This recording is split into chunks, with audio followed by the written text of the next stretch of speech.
What's going on, guys? It's Cliffy here. Today we are going to need to provide some firepower at the back end of the innings. As you can see, already nearly 200 runs on the board, and about 2 overs left to go. So we're just going to go out and try and smash it from ball 1. And as I said, just try and get some quick runs. We've got 2 overs left to play with. Let's see if we can go and get, 10, maybe 15 quick fire runs. That would be a nice way to finish off, especially heading into our bowling innings, just to give us that confidence to go and hopefully try and take some wickets. We are back in the, I believe it is called the Reborn Cup, from memory. I believe that's what Australia call their one-day competition. So we're back playing in that, and we'll be looking to go and, as I said, just grab some quick fire runs. South Australia taking on the Queensland Bulls, and we've done pretty well. We've got those 2 fours off our first 2 balls, which is exactly what we wanted to do. 8 off 2, and over 300 scored. So already a very big total on the board. I was going to say we could possibly come back for 2, but we won't. We'll leave Timmy Ludeman to go and have an opportunity to try and score some runs. It is nice coming back, and I do say this every time I come back and play domestic cricket. It is nice to come back and just play, for, I guess, the side where it all started. We finish with 9 off 3, so not bad. That's just what we wanted. We wanted that 10 or 15 quick runs, which is what we've gone and done. So now we need to go and back it up with the bowlers. The bowlers need to back up the good work that the batsmen have done, and hopefully we can do that. Coming in first change, I believe, right now. And already 2 wickets down, but 50 runs on the board. So you'd have to say the game pretty evenly poised at the moment, and hopefully we can go and get something. We've got Khawaja and Lynn, 2 international players. Well, Lynn should be an international player in my mind, especially in the T20 scene. He's been absolutely killing it lately. Big Bash, Caribbean Premier League, I believe he picked up the top run scorer. He's been scoring runs. I think he scored runs in the IPL when that happened earlier this year. Very unlucky to miss out on the World T20 squad. But, I think he'll be back, and I think he will be in the side. He just is... I don't know, he's just a big hitter, I guess, and I think that's kind of what Australia need in that T20 side. I think it needs a huge revamp. Obviously, they do struggle when it comes to T20s compared to the other 2 formats that they do play. I think their ranking is down towards, I think they were 9th or 10th heading into the World Cup, which, when you think of Australia ranking 9th or 10th in cricket, is just absolutely crazy. It just does not come to mind. And it is just T20. I don't know what it is, but they do just struggle for some reason, the Australians, with the shortest form of the game. I thought I had a fielder out there. Not the case. That's what I'm talking about, though. Chris Lynn, those big hits, those big boundaries, and he has gone and picked up his first 4. So he's moved on to 7 off 12. We've gone for 7, and it's as soon as we've gone and just dropped the length back just a touch, but... in saying that, we have gone and done it. We have picked ourselves up our first wicket, last ball of our first over, and we will definitely take that. We will definitely take Chris Lynn. Big wicket to go and take. And just didn't quite get a hold of it. The ball was there to be hit, but just could not put it away to the boundary. So anyway, I believe we've gone and taken another one. So 4 down now. And one thing about this Queensland side is that I do feel that they struggle a little bit when it comes to their tail. Queensland and New South Wales, for some reason, tail is very long. Normally the wicketkeeper bats at 6, and it does just mean, well, Chris Hartley here, fine example, it does just mean that there are those all-rounders at 7 or 8. So it does give us an opportunity to hopefully go and try and wrap things up early. I mean, 4 for 59, chasing over 300 as well, remember. You can't forget that. So there is a lot of pressure on to go and get those runs quickly, but also keep those wickets intact, which is something they have not done throughout the first 11 and a bit overs. So if we can manage to go and nab one of these 2, then it does go and it opens up the tail, and it opens up a huge opportunity for us to go and try and just run through this Queensland side and absolutely roll them. So hopefully we can go and do that. But, these 2 will have something to say about it. Obviously, 2 quality players. Chris Hartley never made it to the international scene. I don't think he will now with the emergence of Peter Neville, but still a very good player for Queensland over the years. I believe he has the record for most catches, or most dismissals, I believe, in the Sheffield Shield. And Peter Forrest was a guy who was touted a little bit as, kind of a successor for Michael Clarke in the shorter format of the game. He was kind of brought in, I think, when Clarke was injured. George Bailey was captaining the side, and they kind of needed that other senior player. I think he only scored 100 and then he was dropped. due to other subsequent, is that a word? I don't know if that's a word I'm looking for, but other low scores that he did, well, I guess score, for a lack of a better word.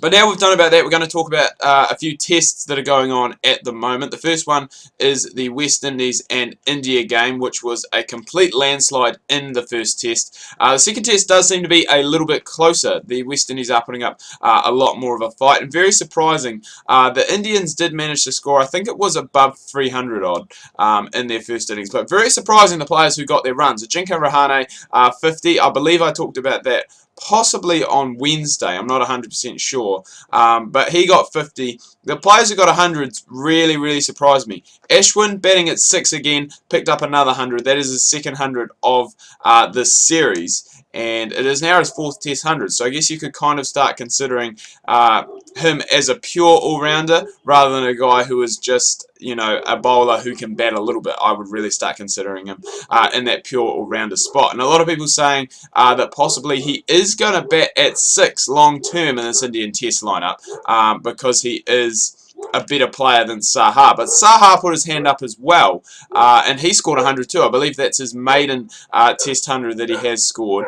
And you know, since MS Dhoni, it obviously has been a little bit of a hole to fill, and you know, Saha, I believe, was put in the side because his glove work is superior to the other wicket keepers going around the Indian circuit at the moment.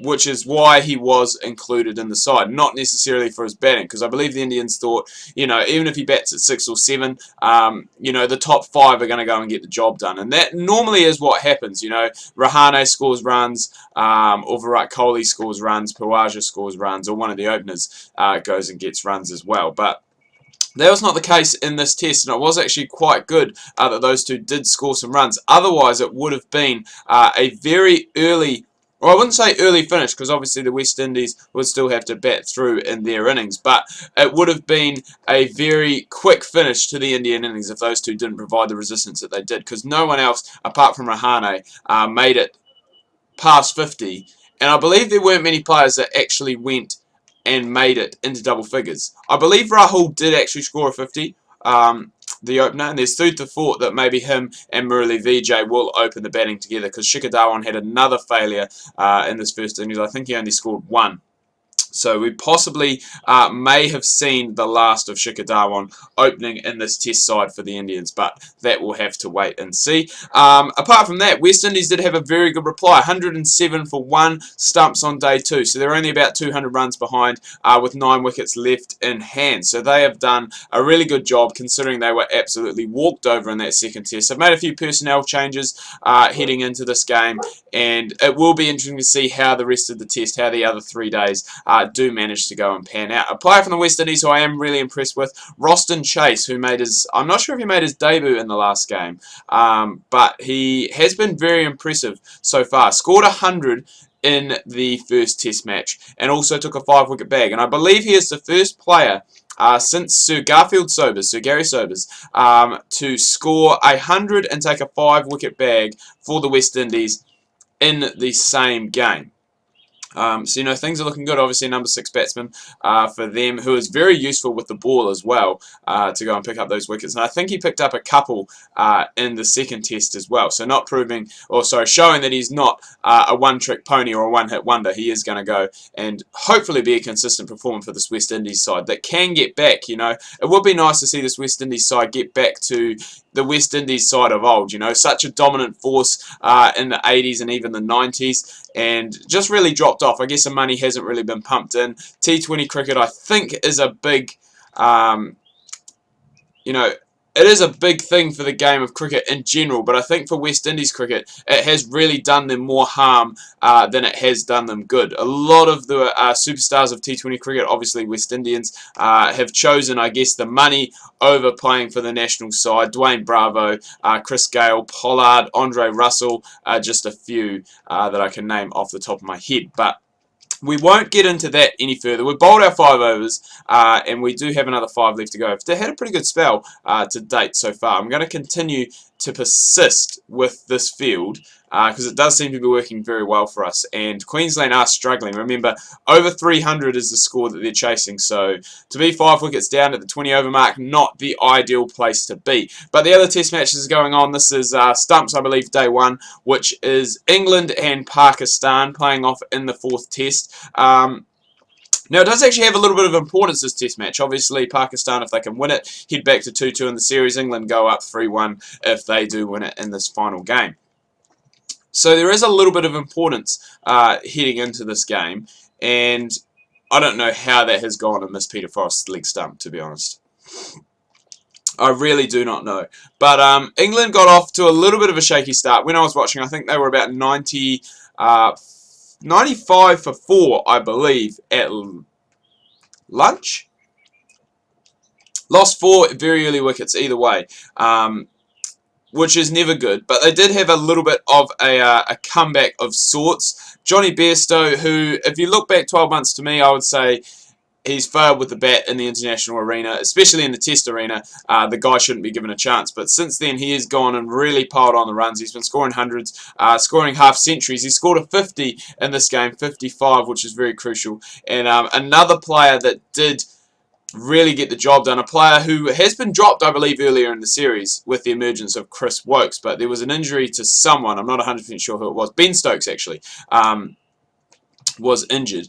And because of that, Moeen Ali has played. He's continued to be, I guess, the _1 spinner when it has come to this English side. And he has actually gone, and I guess backed up a few of his critics with a well-deserved 100, which he's gone and scored. I think he scored about 113, or it might have even been 133. I'm not 100% sure. But with that, it has allowed England to go and get a decent score on the board. I say decent, possibly not the greatest, but I'm not too sure how the pitch is playing, so it'll be interesting to see how that goes. But I believe they scored roughly around 300 and... oh my god! We've just taken another one. For a second, I honestly thought we were on a hat-trick. We are! Oh my god! We got a hat-trick! You would not believe that. Over the 2 overs. That's what I thought. I was sure I got a wicket off my last ball of the final over, and then we've followed up with 2. All of a sudden, we are 5 for 36. I don't know what's happened, but we've just gone and have been taking wickets for fun. But anyway, back to that England game, because we may not have much time left. But yeah, 300... I can't quite remember how many they got, but over 300. And in reply, England got off to a great start. Only 3 overs into the Pakistan's first innings, and they already have their first wicket. So 3 for 1 heading into stumps on day 1. And you'd have to say, after how things were, that is probably England's day to go and pick up that early wicket. Pick up one of the openers. I'm not quite sure who it was that they did get, but to get that wicket late on the day, it really does just go and, I guess, lift the morale big time. Going to have a cheeky appeal there, but I believe that is bat onto pad, and we won't get anything. But still, 5 for 37, and we are absolutely ripping it up on our return to 50 over cricket in Australia.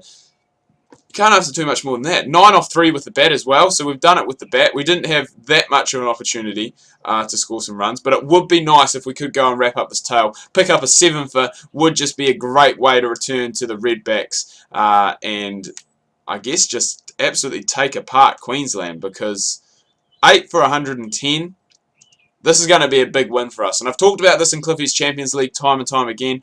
Big wins are good for your net run rate, and that's just basic, but that is something that you want to get. We probably are going to have to re-bowl that one. It's a little bit lazy down the leg side, but it does give us another opportunity at Luke Fieldman, so hopefully we can go and take that. And after those flurry of wickets, it does seem to kind of happen in this game. Once you get a flurry of wickets, and it's the same when I was playing outdoor, you know, you get 2 or 3 wickets and all of a sudden you're like, wow, these guys are going to absolutely roll over. And that was the case here. You know, we picked up that hat-trick. I was like, this game's going to be over before we know it. But that hasn't been the case. Fieldman has provided a little bit of resistance, if only for 8 balls. Peter Forrest is still in there, but you have to say the game is well and truly gone. It's just a matter of time before Queensland do go and get bowled out, and it's for how many they get bowled out for as well. 203 needed, still off 25 overs. That there is going to help. It's taken it down the ground, takes it to 199 needed off 25 overs. So at the halfway stage, 8 wickets down, and you just can't imagine Queensland somehow getting up in this game. We've bowled 8 overs. We've got another 2 left to go. As I said, it would be nice if we could pick up this final wicket because someone else has gone and got the other one for us. Peter Forrest is still in. He's still down the other end, so he's looking, well, he will be looking, I should say, for a not out.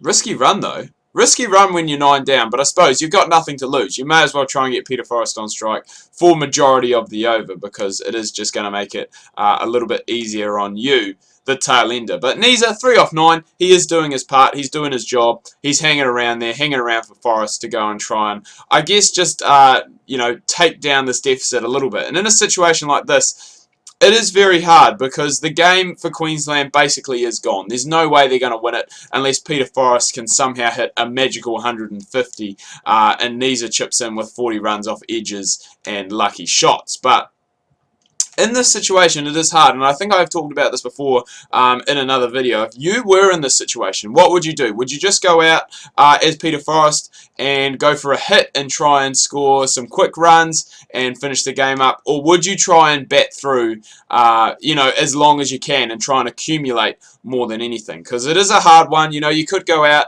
hit out, and possibly get, you know, another quick 50, shall we say, or you could accumulate for the next 15 overs, possibly only score 45 runs and then go and get yourself out, you know.